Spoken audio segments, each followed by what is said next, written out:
श्री परमात्मने नमः। अथ एकादशोऽध्यायः विश्वरूपदर्शनयोगः। अर्जुन उवाच मदनुग्रहाय परमं गुह्यमध्यात्मसंज्ञितम् मदनुग्रहाय परमं गुह्यमध्यात्मसंहितं यत्त्वयोक्तं वचस्तेन मोहोऽयं विगतो मम। यत्त्वयोक्तं वचस्तेन मोहोऽयं विगतो मम। भवाप्ययौ हि भूतानां श्रुतो विस्तरशो मया। भवाप्ययौ हि भूतानां श्रुतौ विस्तरशो मया। त्वत्तकमलपत्राक्ष माहात्म्यमपि चाव्ययम्। त्वत्तः कमलपत्राक्ष माहात्म्यमपि चाव्ययम्। एवमेतद्यथा यथा तत्त्वम् आत्मानं परमेश्वर। एवमेतद् यथात्मानं एवमेतद्यथा तदात्मानं त्वमात्मानं परमेश्वर। There's a text different in your book and the first stanza. एवं Evametat yata tattvam atmanam parameshvara. Is that not what is there in your book?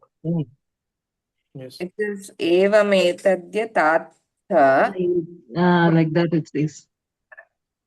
एवमेतत् यथात्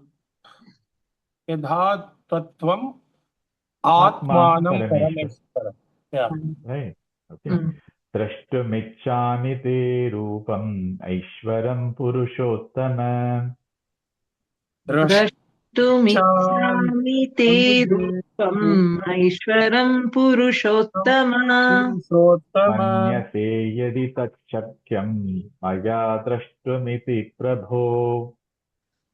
मन्यसे यदि तच्छक्यं मया द्रष्टुम् इति प्रभो। योगेश्वर ततो मे त्वं दर्शयात्मानमव्ययम्। योगेश्वर ततो मे त्वं दर्शयात्मानमव्ययम्। श्रीभगवानुवाच पश्य मे पार्थरूपाणि शतशोतसहस्रशः। श्रीभगवानुवाच पश्य मे पार्थरूपाणि शतशोतसहस्रशः नानाविधानि दिव्यानि नानावर्णाकृतीनि च। नानाविधानि दिव्यानि नानावर्णाकृतीनि च। पश्यादित्यान् वसून् रुद्रान् अश्विनौ मरुतस्तथा। पश्यादित्यान् वसून् रुद्रान् अश्विनौ मरुतस्तथा बहून्यदृष्टपूर्वाणि पश्याश्चर्याणि भारत। बहून्यदृष्टपूर्वाणि पश्याश्चर्याणि भारत। इहैकस्तं जगत्कृत्स्नं पश्याद्य सचराचरम्। इहैकस्थं जगत्कृत्स्नं पश्याद्य सचराचरम्। मम देहे गुडाकेश यच्चान्यद्द्रष्टुमिच्छसि। मम देहे गुडाकेश यच्चान्यद्द्रष्टुमिच्छसि न तु मां शक्यसे द्रष्टुम् अनेनैव स्वचक्षुषा। न तु मां शक्यसे द्रष्टुम् अनेनैव अनैव चक्षुषा चक्षुषा दिव्यं ददामि ते चक्षुः पश्य मे योगमैश्वरम् दिव्यं ददामि ददामि ते ते चक्षुषु चक्षुः पश्य पश्य मे मे योगमैश्वरम् योगमैश्वरम् सञ्जय उवाच एवमुक्त्वा ततो राजन् महायोगेश्वरो हरिः सञ्जय उवाच उवाच एवमुक्त्वा एवमुक्त्वा ततो ततो राजन् राजन् महायोगेश्वरो हरिः दर्शयामास पार्थाय परमं रूपमैश्वरम् दर्शयामास पार्थाय परमं परमं रूपमैश्वरम् रूपमैश्वरम् अनेकवक्त्रनयनम् अनेकाद्भुतदर्शनम् अनेकवक्त्रनयनम् अनेकवक्त्रनयनम् अनेकाद्भुतदर्शनम् अनेकाद्भुतदर्शनम् अनेकदिव्याभरणम् दिव्यानेकोद्यतायुधम् अनेकदिव्याभरणम् अनेकदिव्यभरणम् दिव्यानेकोद्यतायुधम् दिव्यानेकोद्यतायुधम् दिव्यमाल्याम्बलधरम् दिव्यगन्धानुलेपनम् दिव्यमाल्याम्बरधरम् दिव्यमालाम्बरधरम् दिव्यगन्धानुलेपनम् दिव्यगन्धानुलेपनम् सर्वाश्चर्यमयम् देवम् अनन्तम् विश्वतोमुखम् सर्वाश्चर्यमयम् आश्चर्यमयम् देवम् देवम् अनन्तम् अनन्तम् विश्वतोमुखम् विश्वतोमुखम् गिरिसूर्यसहस्रस्य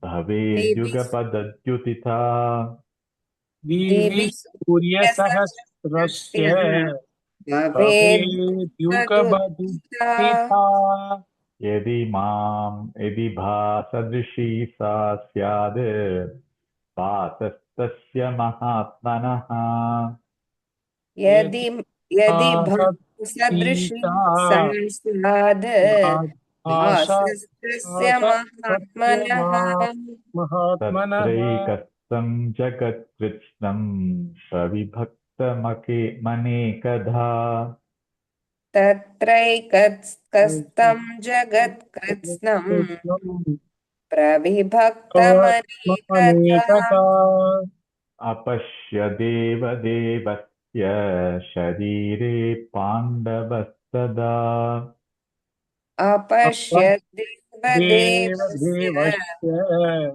शरीरे शरीरे पाण्डवस्तदा पाण्डवस्तदा ततस्त विस्मयाविष्टो हृष्टरो मादनञ्जयः ततः स विस्मयाविष्टो हृष्टरो मादनञ्जयः प्रणम्य शिरसा देवं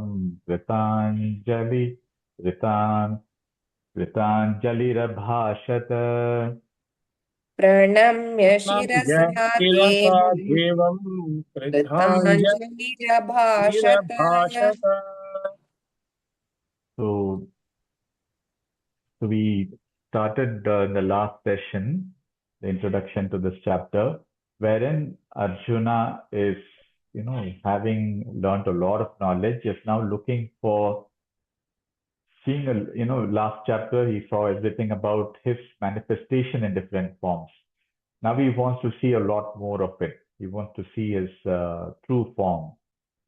And so he requests, is it something I'm eligible to, eligible to see? And Krishna, of course, blesses him and says that this is something that, is not meant for everybody, but for you, you can see it. But for you, it needs a special eye, right? And we talked about um, we talked about the fact that, the eye here that we're talking about is not a third eye or something. It is an eye of wisdom.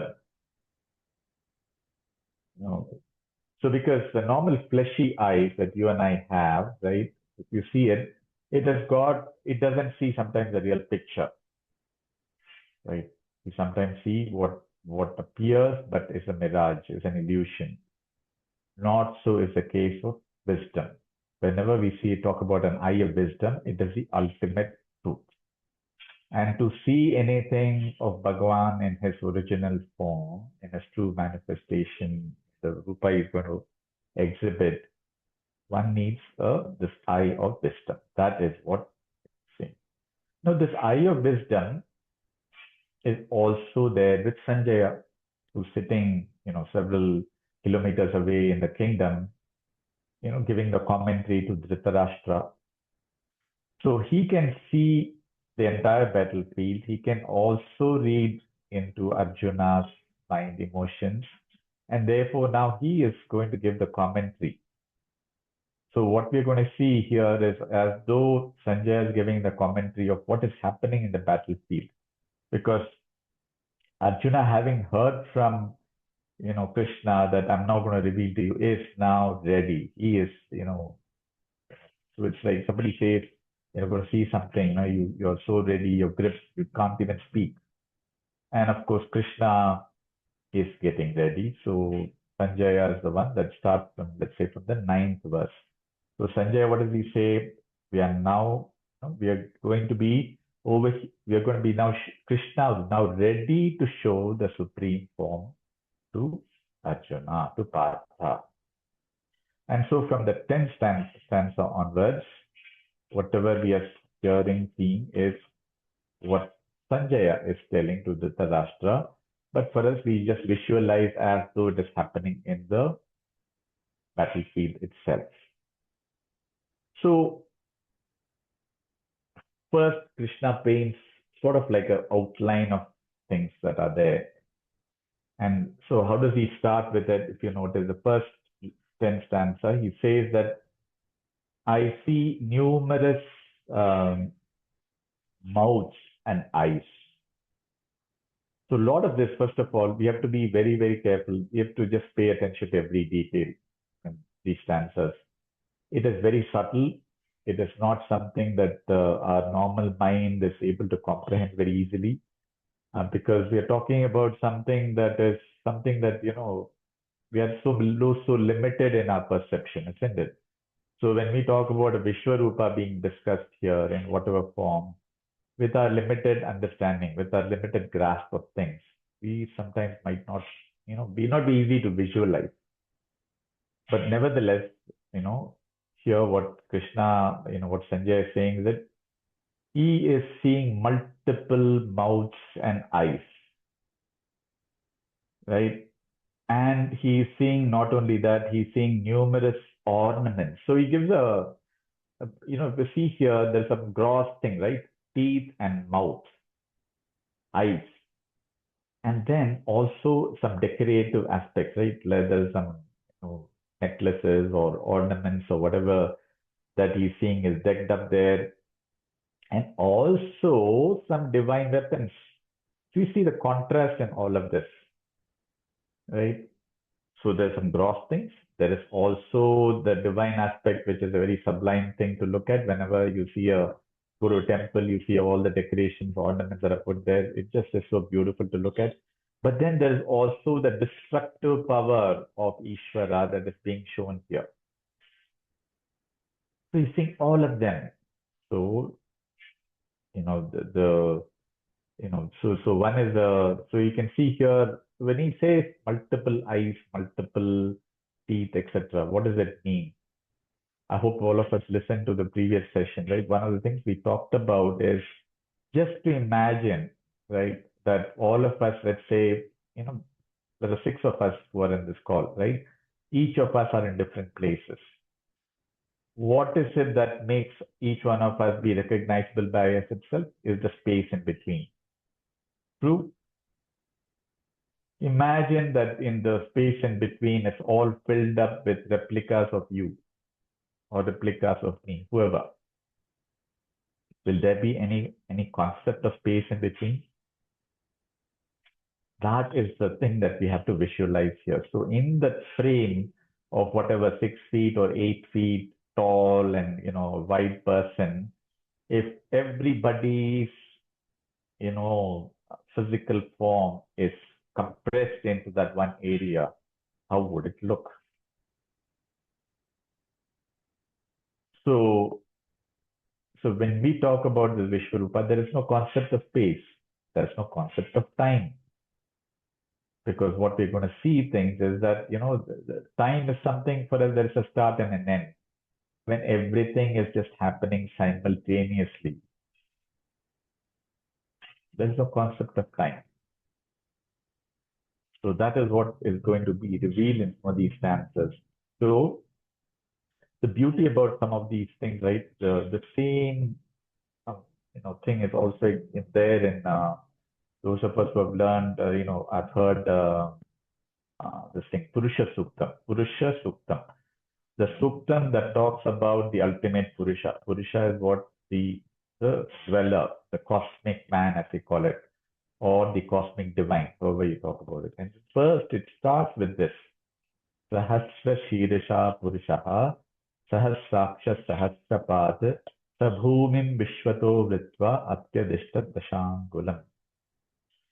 Sahasra Shirisha Purushaha Sahasraksha Sahasrapad. It says that, what the cosmic man has got Sahasra. It's a symbolism. 1,000 eyes, 1,000 heads, 1,000 feet. He is enveloped in this entire space. And Dashangulam means what? He's in 10 different directions as represented by the 10 figures. This is just a symbolism. When we say Sahasra, we have to understand that Sahasra is just a word that's being put in there. It just means infinite. Similarly, when we say 10 fingers, it is for us, because for us to say infinite is very hard. But then when I say it's in 10 different directions, it means it's everywhere. His face is sitting everywhere. He's looking everywhere.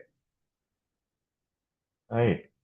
So, of course, the cosmic man Purusha Suktam goes into a lot of other subtle aspects. But I just wanted to relate that thing to this particular stanza, right? So here, the contrasting thing part is that he's facing all the sides, which is there also there in the 11th stanza. He says Vishwato Mukham. What does Vishwato Mukham means? What this whole Vishwa that we see, the universe, he's all looking at every place. That's the reason they say, right? We tell the children, don't do anything. God is looking after you. He knows everything. He sees everything that's happening. So Divya Malyam Baladaram, the 11th stanza, right? He says, he wears divine garlands and apparel. Divya Gandhanu Lepanam, that means what? Sweet fragrances. And Anantam means endless. So what does endless means? There is no start and there is no end. See, you and I, we have an end start, right? We have somebody takes a height, that means that there's a top, there is one end of it, at the feet level, there's one end of it. If all of us on top of each other, we piled up, hundreds of us were piled up into one little thing, how would we look? Is there a start and an end? Just to visualize even 100 people. Here we are talking about the entire humanity. When we say humanity, not just humans, it is living beings, other living beings, all of them. So therefore, every square inch, or when we talk about space, we talk about emptiness. And the reason we look at emptiness is because we think there is nothing there.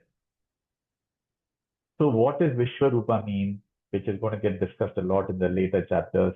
I am there in between two different people. I am there. You don't see me. I am in a formless entity. So here he's showing the same thing in a form, right? Where everybody seems like together. But just imagine that, the same energy that is residing in me, that is making me live, is also there outside of me, but in an invisible form. And it's everywhere. That is what he's trying to depict. So therefore, the concept of space that you and I have is more limited by, something is there, something is not there, emptiness. Let's say there's an empty space, so I can put something there. For us, that is a physical space. But then when we look at consciousness space, the space of consciousness is there in uh, one of the Yoga Sutras. It's there, this particular concept of different spaces. But anyway, the context of for our understanding, right? Simply put, we look at physical space as something that means there is nothing there, there is empty. Right? That's how well we will build a house. Right? Or we want to move from one place to the other particular thing. We say that place is empty, let's move it there. That is from a physical context. Here, when we are visualizing it, we have to go beyond that physical norm and talk about something where everything is existing. It is just that particular time I'm here.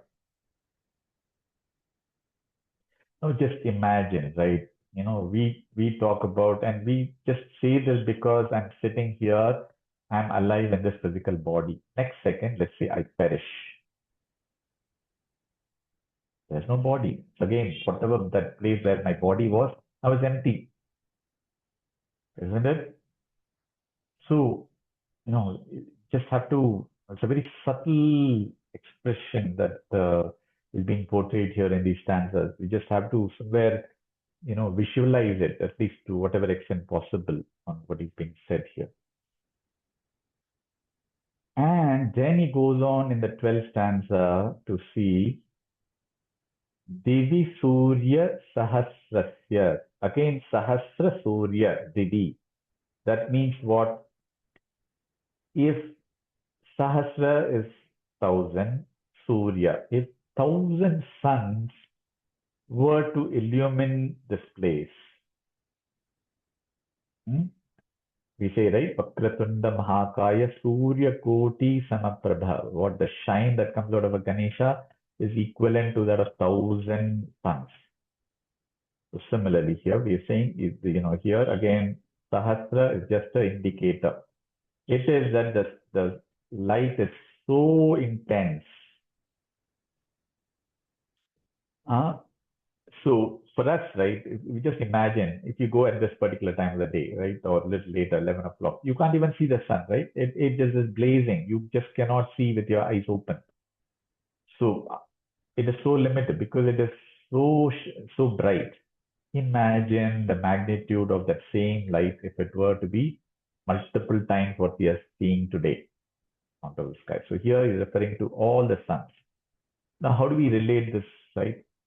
If we relate this to the fact that the galaxy that we are in is a solar galaxy, right? We are sitting in a galaxy in which there is a sun. We all know, scientists have said this, there are multiple other galaxies, multiple other suns. So what we see is a fraction of what is there. Now, if all those galaxy suns were to be put together in one place, which is what is being represented here in the stanza, that he's portraying this entire thing compressed into one thing, how will it be?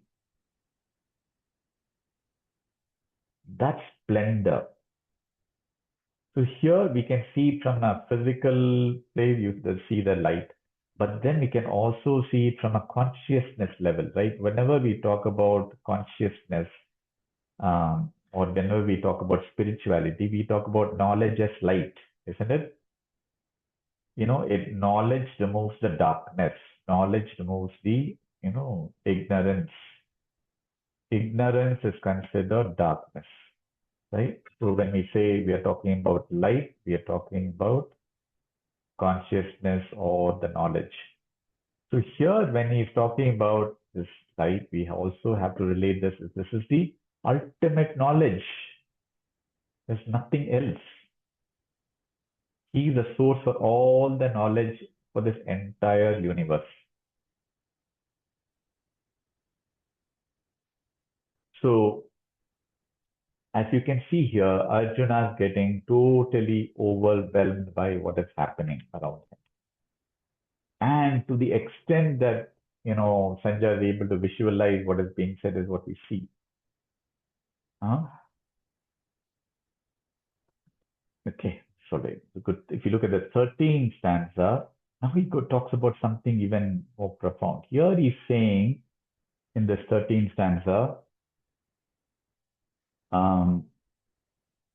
he sees here the body of the god. He says this is like the god of gods.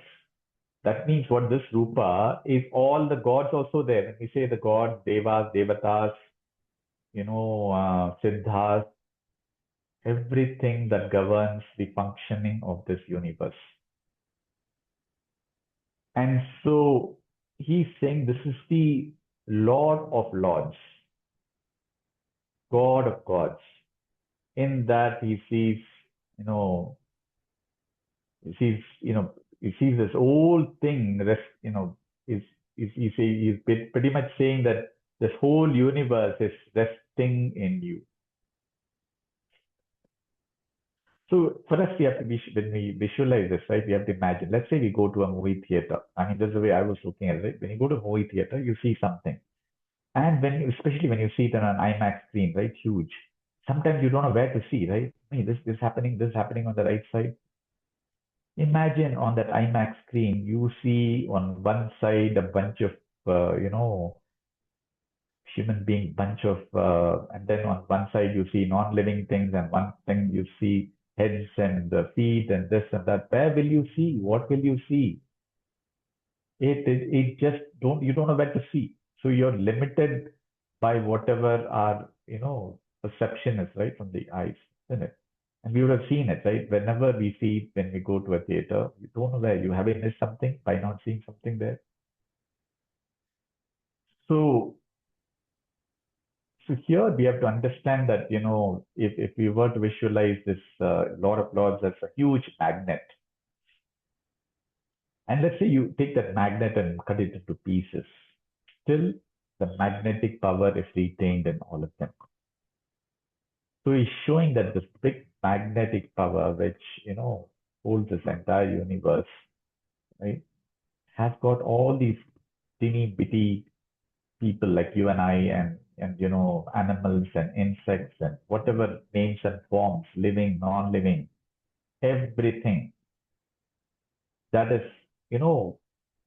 put together as one huge magnet. That is what, Arjuna is visualizing, seeing in front of him. So Arjuna is therefore totally overwhelmed by what is happening. Because he's not only seeing living things, he's also seeing oceans. Imagine, right?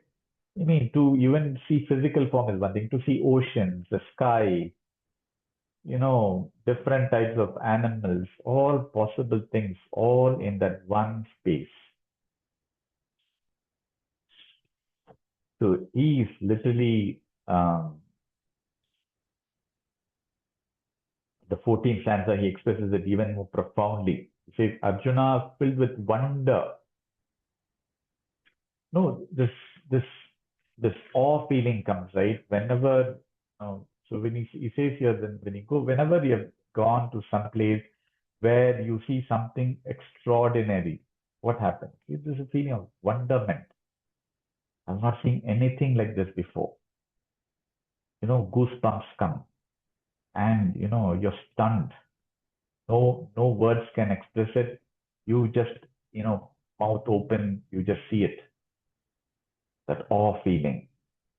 And we've all seen this, right? We would have gone to some places where picnics or sceneries, waterfalls, or for that matter, even when you go, let's say, to huge temple, right? Those, especially in the south where thousands of years, somebody says this sculpture is 2,000, 5,000, or even 10,000 years old sitting here. You just look at it and you just wonder how it has stayed the time, through time.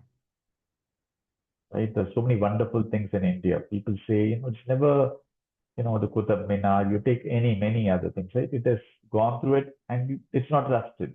You just wonder, how is it possible? So even limited things that we see, which are of a particular matter form, which gives us a true awe feeling, here he's referring to something even more stronger, right? He's just talking about that feeling of the total awe feeling to the point that, Arjuna now doesn't know what to say. He's now going to open his mouth in the next stanza. And when we look at all of this, right, one thing that should dawn on all of us, when we look at our day-to-day interactions with people, when we look at our own experiences that we have, right, isn't that so insignificant in the context of this entire thing? My family, my job, my car, my this, my that, right?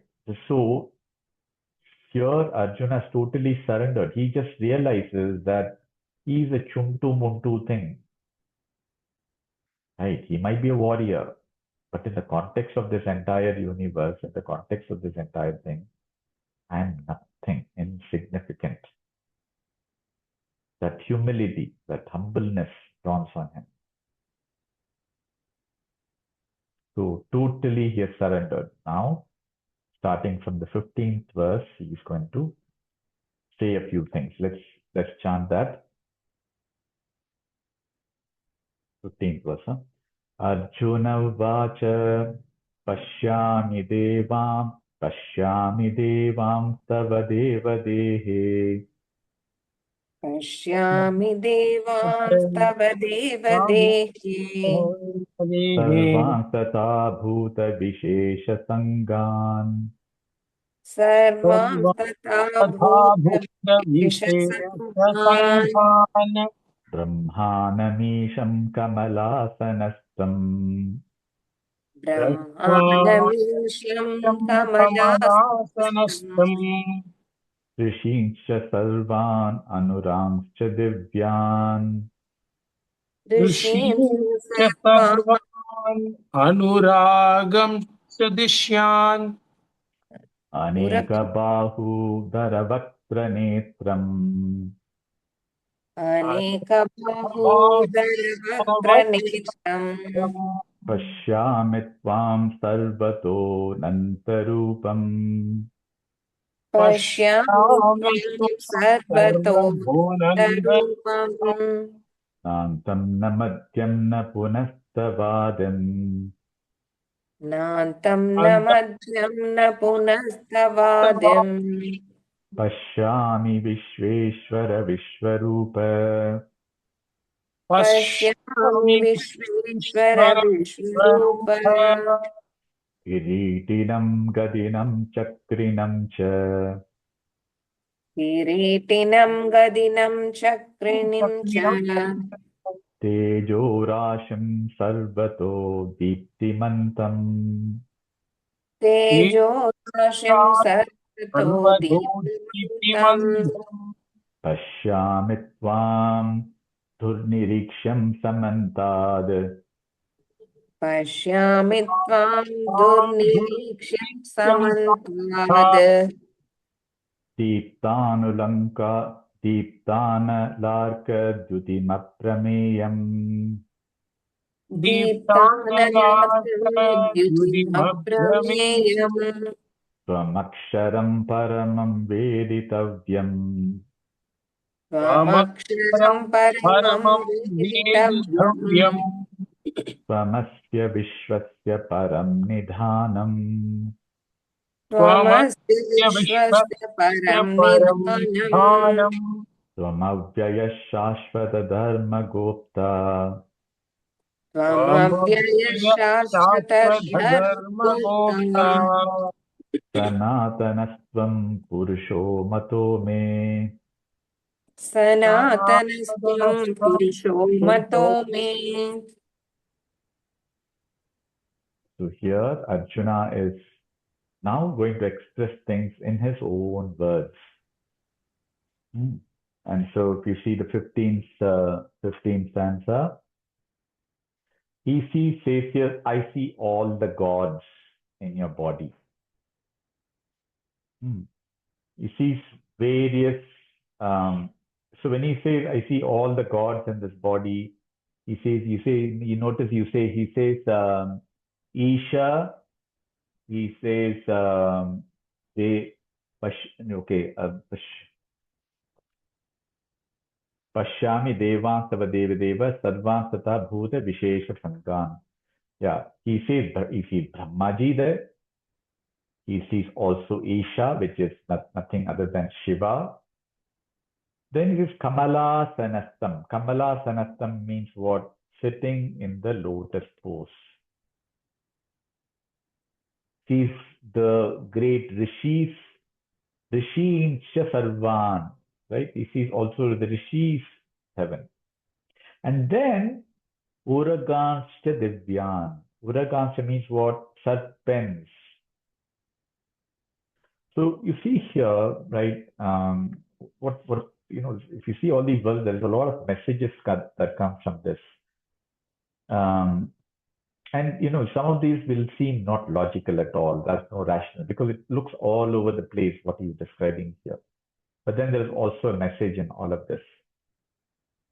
So he sees the one side, you notice the contrast, the divine side, which is what? The Brahma, right? On one side, Brahma, Shiva, etc. there. And then on the other contrasting side, he shows something that's crawling, which is considered, anything that crawls is considered the lowest of the creation of living sides. So from the sublime to what is referred to as, the crawling aspect, the ridiculous, if you call it that way, right? The contrast there. He's seeing all of that.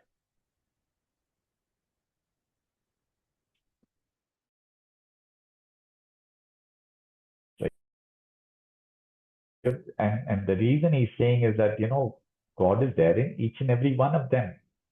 Maybe the ant also would have been there, but probably not visualized. Possible it's so small compared to the rest of the things he's seeing. Right? Everything, his presence is what is being displayed here. One other thing you would have noticed, this stanza onwards, the meter changed.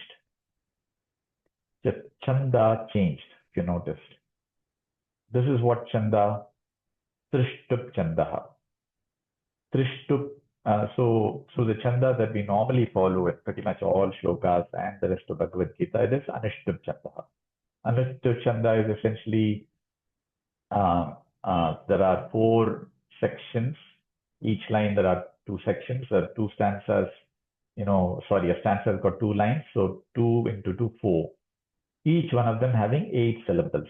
So 8 into 4, 32 syllables is what constitutes a stanza which Anushtup Chandaha. Now, Trishtup Chandaha is where there is 11 in each of the vakas, right? Anuvakas. So 11 into 4, that means 44. So 44 symbols are there. And you would have seen Vyasa using this, interchangeably. And when does he switch the chandas, especially going from Anushtup to Trishtup, is when we have to create that alarming, right, that profound message that has to go, or to make us all alert. So, it is like that when you go to a temple, right? You go to a temple and, you're talking this, that, etc. Your mind is not there. You're not in the temple. You're gone there, but, mind is swayed by this and that happening, this family, that family. Suddenly the bell rings. And with the drums, everything. What happens? Alertness, right? You wake up and say, wow, there's Mangalarti happening. I should see it. Isn't it? Similarly, this meter also is changed here to make us all, listen to this, what Arjuna is going to say now, because it is very filled with awe, wonder, because his body is all full of goosebumps. And only to the limited extent that he can describe, he is describing it. So when you look at this, right, gods, etc., right, that is one thing to visualize it, right? Guruji says one beautiful thing that I thought we should all understand. We have not understood our own body many a times. Because everything seems to be happening as though, things are taken care of. sort of thing. Our own body is a Purusha.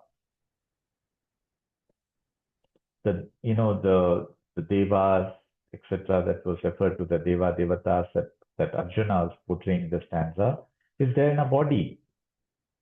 It is said that every organ in a body has got a Devata. There are 33 Devatas in our body. I'm not saying it from what I know, from what I've read. They 33. So your eye has got a particular Devata, in the absence of which the eye doesn't function. Similarly, the tongue, similarly, the mouth, similarly, the leg, the fingers, each and everything has got an energy or a divine power associated with it. That is referred to as the Devata. So when we have to understand, therefore, that these bodies are performing something for us every second. And the beauty of this is we do this, but we sometimes I don't remember paying attention to this earlier, but whenever we have done any pujas, we have gone to any temple, we have done any pujas, right? Even for that matter, any homas, you would have seen something at the beginning of, before they do the chanting or do the puja, they do what is called as a nyasam. Nyasam means to energize, to bring to first see yourself as a divine. And to that, what is done is first you energize the fingers. So, Angushtabhyam Namaha, Tarjinibhyam Namaha, Anabikabhyam Namaha. That is to say, my fingers, each of the fingers represent a Panchamahabhuta, one Panchamahabhuta. Right? It's to bring energy to those fingers. Now, after having done that, then you take these fingers and put it in different parts of the body. Ram Hridayaya Namaha, Shrim Shirase Swaha, Kavachaya Hum. You would have seen this in many pujas. The question is, why do we do that, right? It is to, first of all, realize that, through that puja, that, what you are is not just flesh. My heart is governed by a devata. My head is governed by a devata. Right? My eyes, everything. Netatraya Vaushata, we say that, right? So everything. So before you offer this, first see the divinity in yourself. And with that mindset, then offer it, to the divine in front of you. So it is said that, this body is essentially a temple by itself. There's full divinity in itself. There is a world in it. You remember there's a shloka that came in one of the chapters, Navadhware. This is a kingdom. This is a temple in which there are 9 inlets and outlets. We recall that stanza. So Bhagavad Gita refers to the fact that, see your body as something much more than, of course, you have to take care of things, etc. Right? But the point is that see it much more than what you normally visualize as. So when he's talking about the Vishwarupa, we can, first even dwell within ourselves.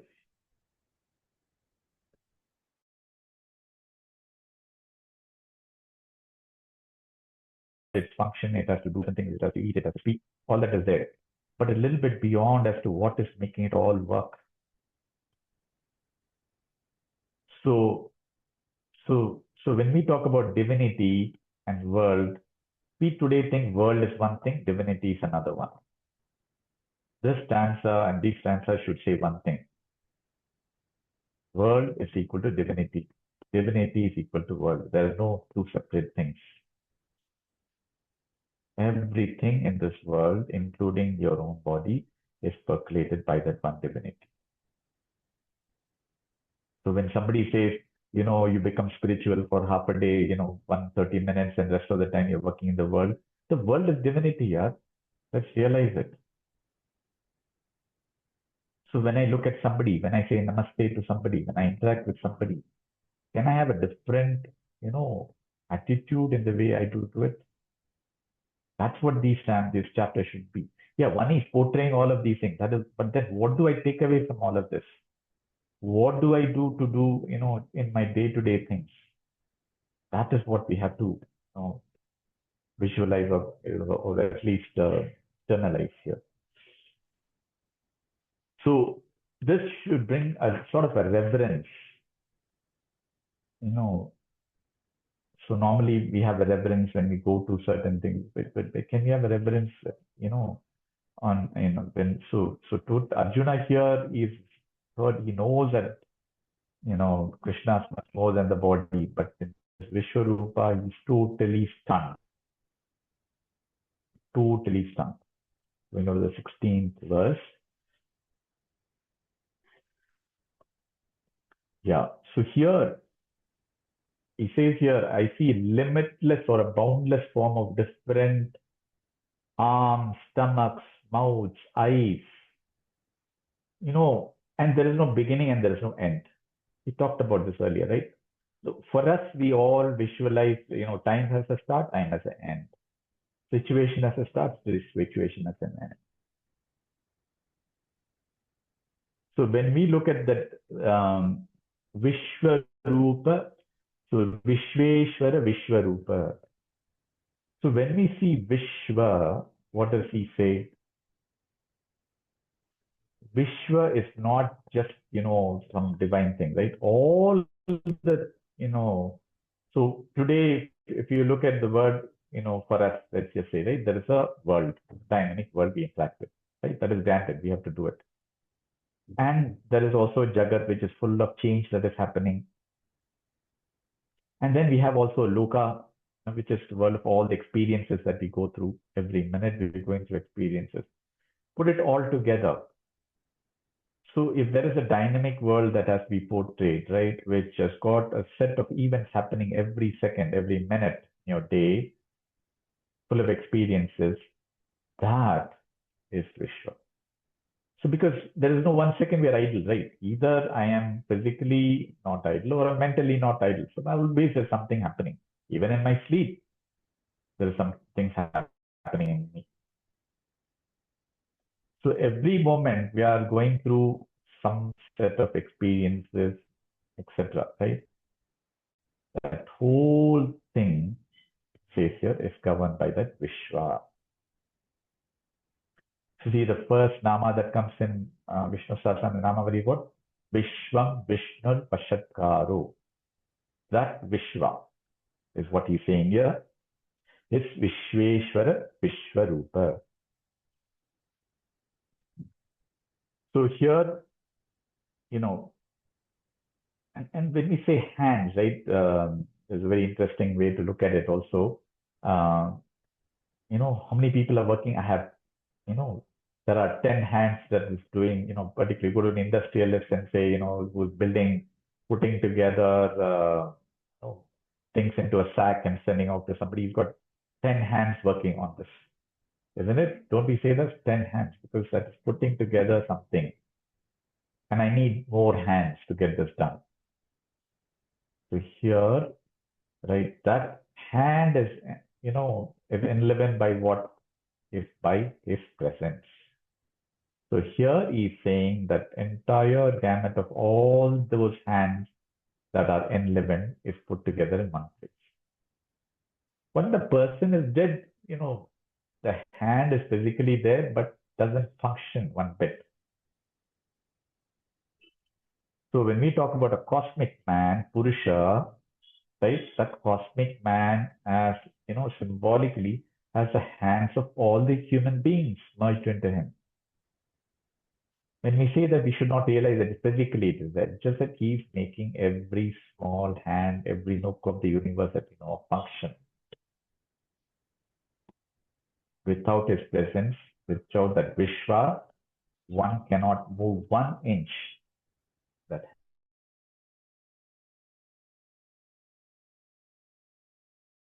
all the experiences, like that he's referring to here. So I think that it probably stop here. There's a lot of we'll continue next.